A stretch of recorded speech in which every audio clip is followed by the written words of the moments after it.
The views and opinions expressed do not necessarily reflect those of Access Fort Wayne, the Allen County Public Library, or any other supporting groups. If you'd like to produce a show, call us at 260-421-1250. Businesses want to come to our state, tailor-made, putting a warehouse down in Evansville. Bombardier coming here to Fort Wayne. Corteva chose to make sure that their corporate headquarters on plant sciences is staying here, and they're keeping most of their employees here on the seed side. Company after company is coming to this state because they know we move at the speed of business, not the speed of government. And I want to tell any one of you, if you run into something with any of our agencies where they're not treating it like customer service, it's called constituent service, you get a hold of somebody on my team, you let me know. We are running our state government in this year and a half for close to $1 billion less than what it was being run for by the prior administration.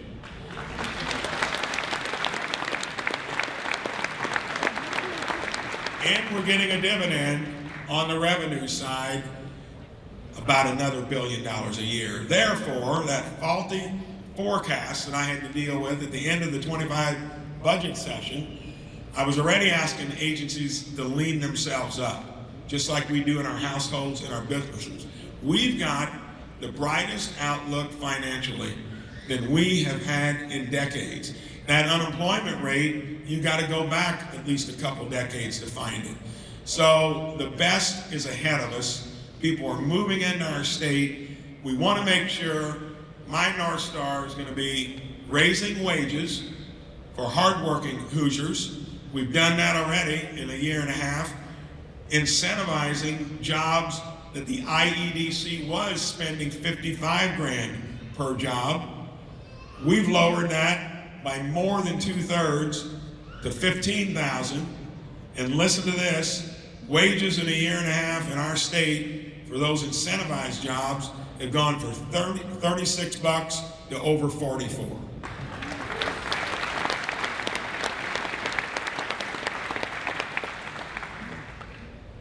Now let's discuss the subject. Todd mentioned it earlier.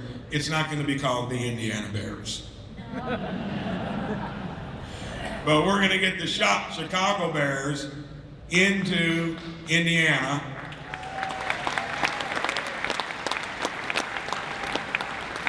And it's another example of when we get entrepreneurial conservatives at work from local government, state government, in-state leadership. It's how you get things done. I'll tell the quick story of how that materialized. A tale of two states.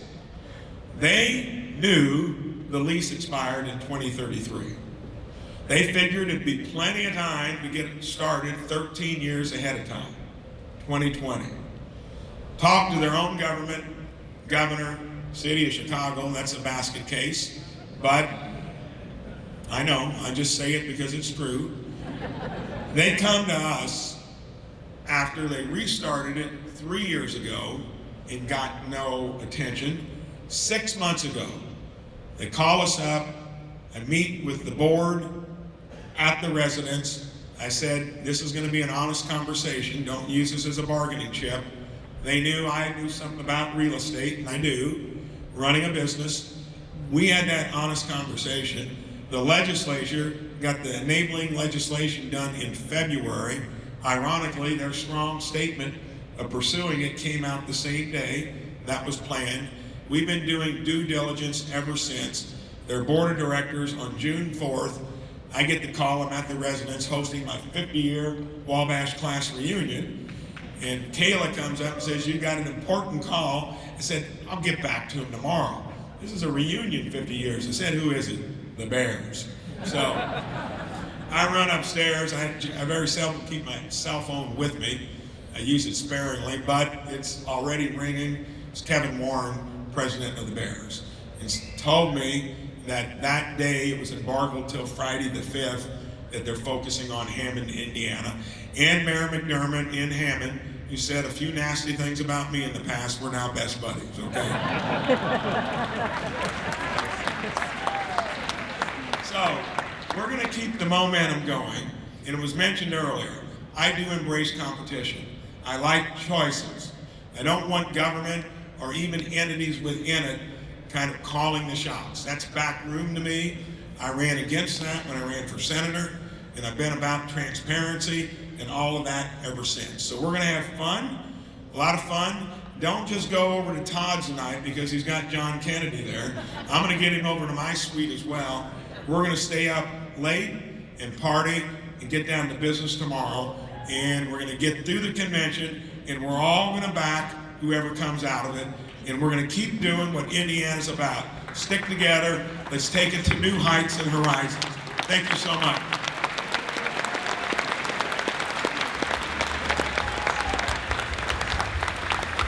They never catch this guy. They never did me either. And he and I, and he's still on it, were probably on the most worthless committee in the Senate, the Budget Committee. And we had the agony, the pain of having a guy named Bernie Sanders chairing the Budget Committee. Hell, he's never done a budget in his life. And then a guy named Sheldon Whitehouse from Rhode Island. Everything they wanted to talk about is not how to save taxpayers money, but how to spend more of it.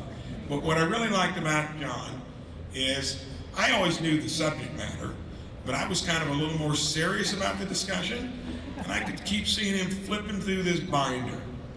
And I thought, darn, he's really done a lot of research. Well, you know what he was researching? The woke witnesses Bernie and Sheldon were going to bring up, talking about some way to spend more money. And by the time he was through with them, they really wished they hadn't come to that committee hearing. So, he's a great senator. Bill Bean, thank you for getting him here. And I get the extreme pleasure of introducing my friend, a fan. He's got so many of them across the country, and you're gonna get to hear a few of his witticisms and Southern common sense. Let's give it up for John Kennedy.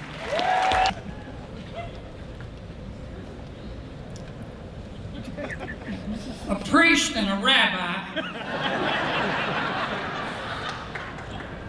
were sitting next to each other on an airplane. And the priest turned to the rabbi and he said, "Rabbi, we've got a little time to kill. Mind if I ask you a question?" The rabbi said, "Sure, Father, ask away." So the priest said, "Rabbi, does your religion still prohibit you from eating pork?" The rabbi said, "Yes, Father, it does." So the priest and the rabbi thought about that for a little bit, and the priest turned to the rabbi and said, "Rabbi, I hope you don't mind me asking you this, but have you ever eaten pork?" And the rabbi said, "One time. One time, Father, I ate a ham sandwich." So the priest and the rabbi thought about that a little bit.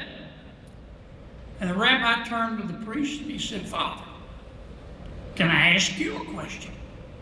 The priest said, "Certainly."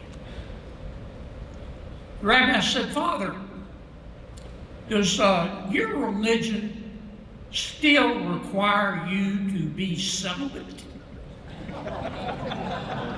And the priest said, "Rabbi, yes, it does."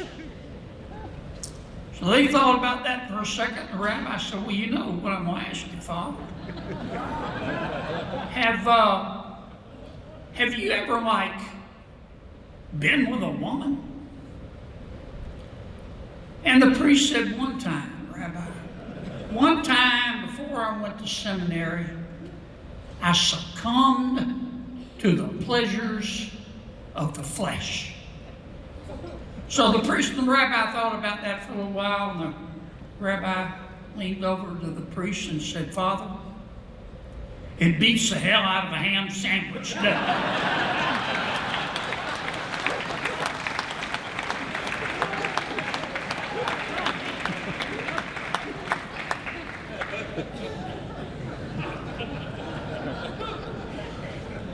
I love Indiana.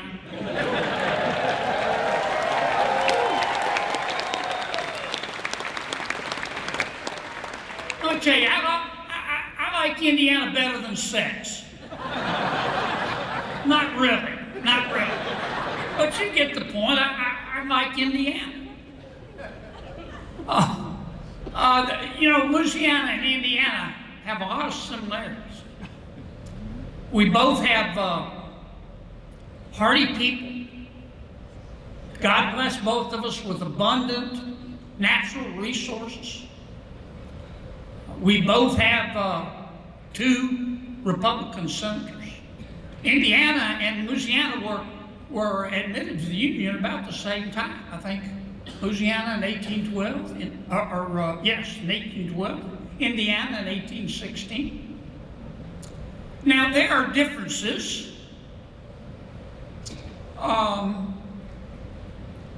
The Indiana Hoosiers are the national champions.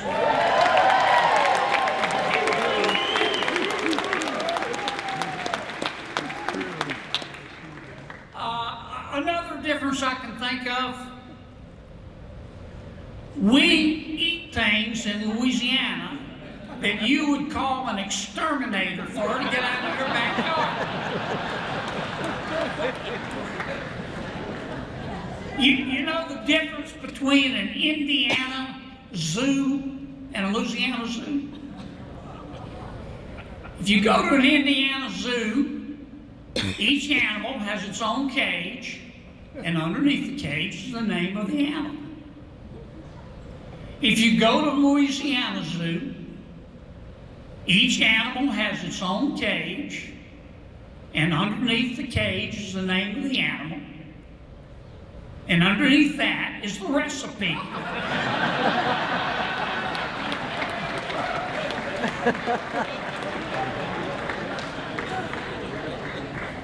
Now, you have had more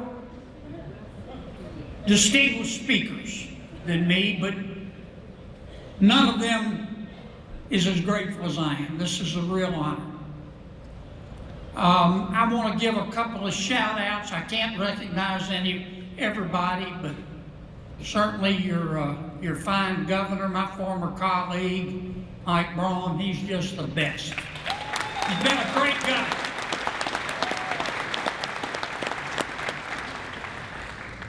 Todd Young and Jim Banks. Let me tell you about these guys. These guys are whip smart. They exercise power maturely.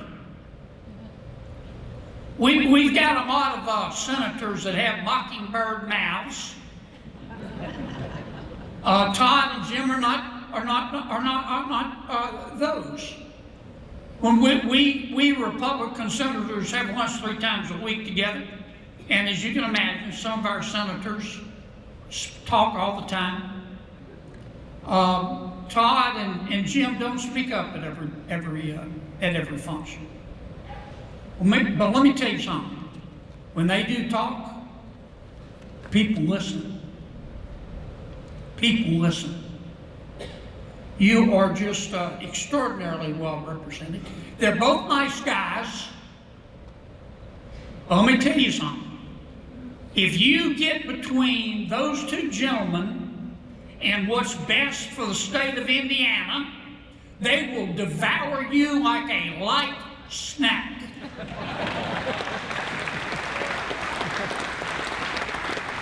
I want to give a shout out to Mr. Republican, Bill Bean.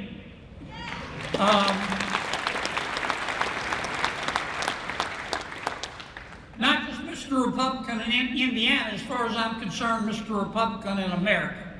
He has given so much to our state of Indiana and to our country. And I want to thank him. He doesn't have to do it. He can go out on a beach somewhere. Not worry about all this stuff. But he cares. And I want to thank him.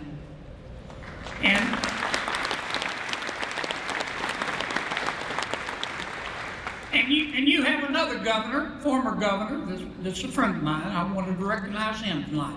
I talked to him the other day. He was a great Vice President of the United States, Mike Pence.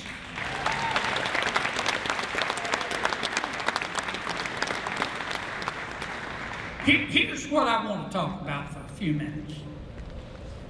I want to just tell you what I believe. Now, you may agree with me, you may disagree with me, but I want to tell you what I believe, because if you, in Washington, D.C., if you don't stand for something, you'll fall for anything. Now, I believe it's important to speak your mind. God gave me the right to remain silent, but not the ability. And I do speak my mind. And some people don't like it. I get that. I try, that's their prerogative. I try not to worry too much about what other people think, others think of me, except dogs. I really care what dogs think. But some of my friends back home and my people back in Louisiana ask me every now and then, they say, Kennedy, you know, some people like you, a lot of people don't, you know. How do you sleep at night knowing that there are people out there that hate you? And I tell them the truth. With the fan on. Because I think I make the right people mad. You may disagree, that's okay. Here's what I believe. I believe that the United States of America is the greatest country in all of human history.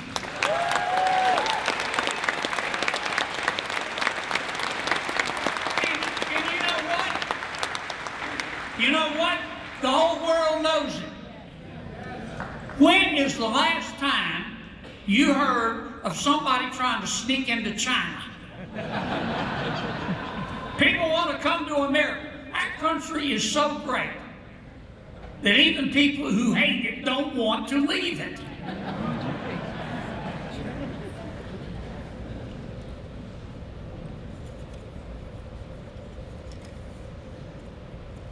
I believe I can speak with first-hand experience here.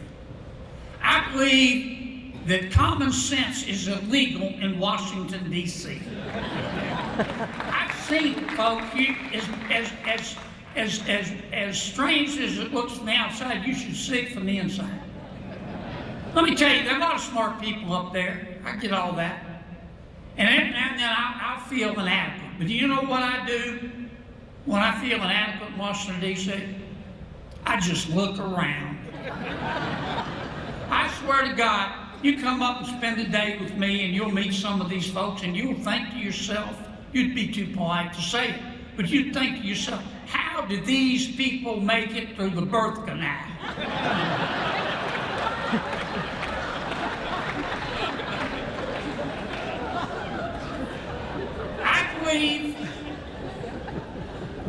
I believe that Republicans aren't perfect. We're not. I believe that Republicans aren't perfect.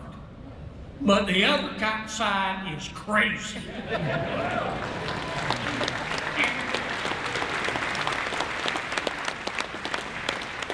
The American people deserve to be governed by normal people. The American people do not deserve to be governed by deeply weird, nauseously woke people who hate George Washington and Abraham Lincoln and Thomas Jefferson and Dr. Seuss and Mr. Potato Head.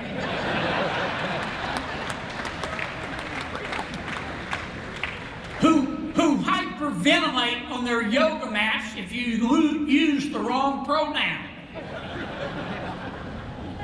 These are people who think that our kids should be able to change genders at recess, who carry around Ziploc bags of kale to give themselves energy,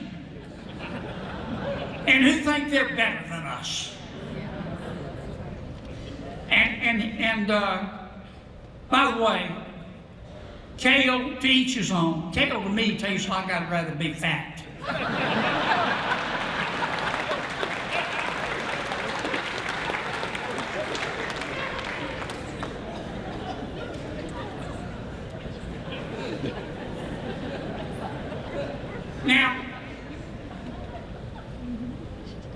I believe I don't hate anyone. I don't. I look for grace wherever I can find it. And every time I say thank you, and every time I say my prayers, every single time, I ask God, don't let me hate. Don't let me hate. Because it's hard in Washington, D.C. I mean, there are times when I get up in the morning and leave my little overpriced Capitol Hill apartment and I walk over to the Capitol. So if it's a pretty day, and I give myself a pep talk. I say, Kennedy, today you are going to follow Jesus.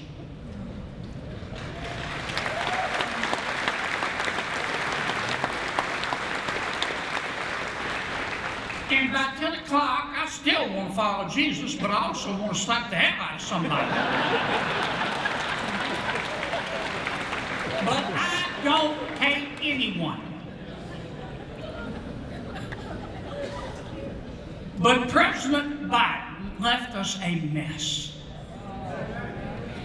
I mean, you can't imagine the obstacles faced by President Trump and by a Republican Senate and a Republican House as a result of the last administration.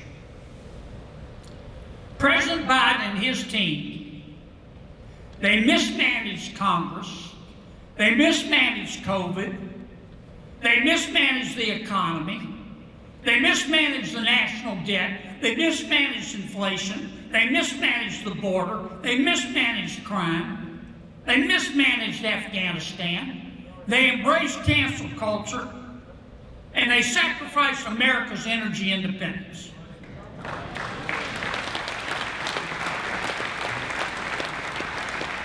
If you put, and again, I don't hate anybody, but you gotta call it like you see it. If you put President Biden in charge of the Sahara Desert, he would run out of sand. That's what we faced.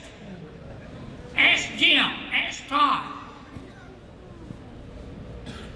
Well, let me tell you what we've done, what President Trump and a Republican Senate and a Republican House have done in only a year and a half. And I'm proud of it. We have secured the border.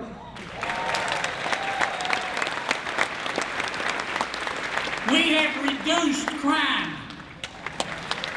You don't see it, but we've deregulated this economy, cut rules and regulations. We've reduced the federal workforce by 11%. And we have learned how to fight again. America has learned how to fight again.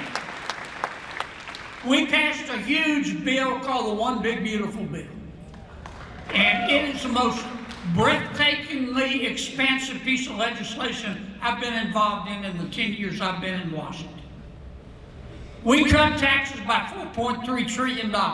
Every one of my Democratic colleagues voted against it. Every single one of them voted to raise your taxes by $4.3 trillion. And on top of that, we didn't just stop there, renewing the tax cuts that President Trump did back in his first term. We cut taxes on tips. We cut taxes on overtime. We cut taxes on Social Security. We expanded the child tax credit. We're allowing our businesswomen and businessmen to expense research and development, fully expense it in the first year, and new equipment and machinery. The average American this year, not the rich people, the average middle class American is going to see they're seeing it right now, between $2,000 and $4,000 tax refund. And I'm proud of that, and you should be too.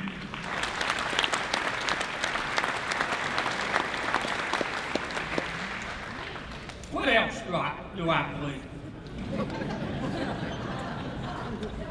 Looking at my notes. I believe that the best social program is a job. I believe that those who can work should work. Now, the American people are the most generous people in the world. I get mad when some of my Democratic colleagues say, "Oh, y'all being selfish." You spend over $1 trillion a year helping those less fortunate. That doesn't happen in every country. I've been all over the world. In other countries, you get down on your luck, they'll let you die in a ditch. In our country, if you're hungry, we'll feed you. If you're homeless, we'll house you. If you're too poor to be sick, we'll pay for your doctor. But this money didn't just fall from heaven. We thank heaven for it, but it came out of your pockets. And those who can work should work.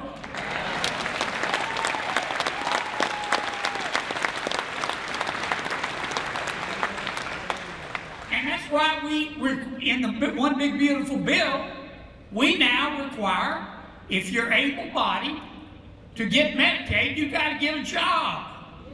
Because these programs were meant to be bridges, not parking lots.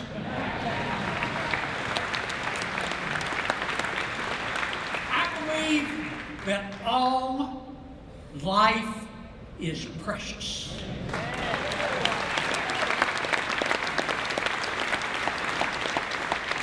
And it doesn't matter whether that life is 82 seconds old or 82 years old.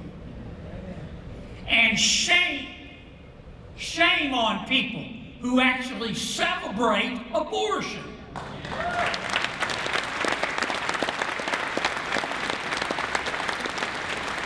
I believe that no parent should be required to send their child to a failing school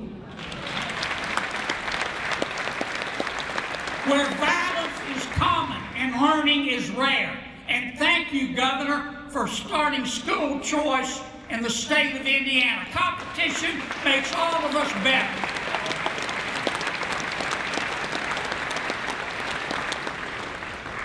I believe that we should have an election day, not an election month.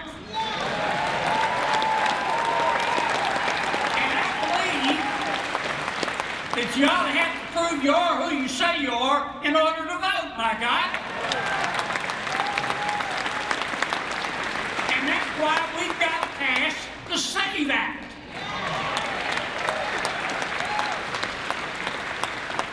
I believe that illegal immigration is illegal. Duh. I believe that if gun control laws worked,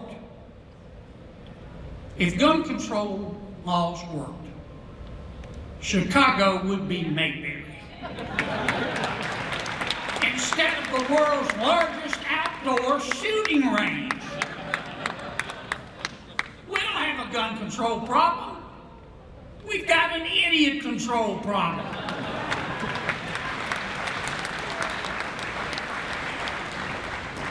And I think love is the answer.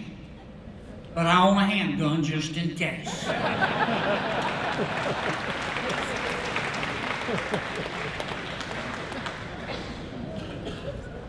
I believe in supporting our law enforcement.